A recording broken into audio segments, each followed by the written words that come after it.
Hi, it's me again with CorelDraw tips and tricks. The other day I made a video about the Alt key and what it can really help you do sometimes. But I found another reason for it. If I want to take these two items, I'm actually going to go up and open the Docker for blend. And I'm going to blend it 100 times. I'm going to say okay. And then I'm going to go down here and put it on a new path and blend on that path and then go blend along full path. And you have that. But see the jagged edges? Well, right here, you don't have to use your Docker. You've got it up here. Let's make it 900 times. And now you have a smooth blend. Now, you can do the same thing without making a path. We can hold down the Alt key. So I'm going to get the blend tool, press the Alt key, and then just start drawing a path between the two. And then we could go and make it that 900.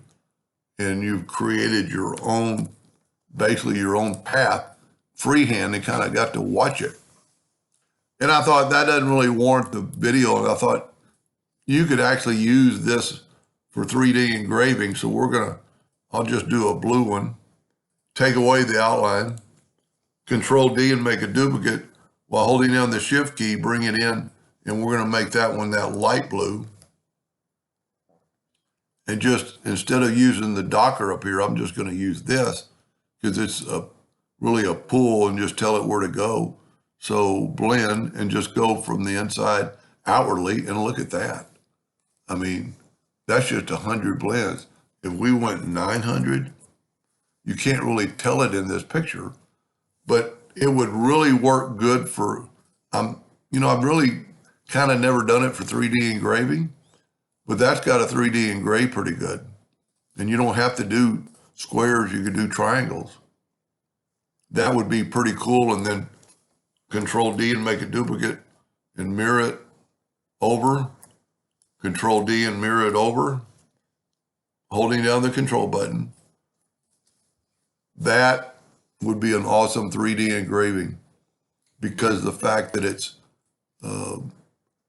so dark down in there, and it's going to have these basically 4 mountains coming out of it. And if you ever do 3D engraving, don't do something this big.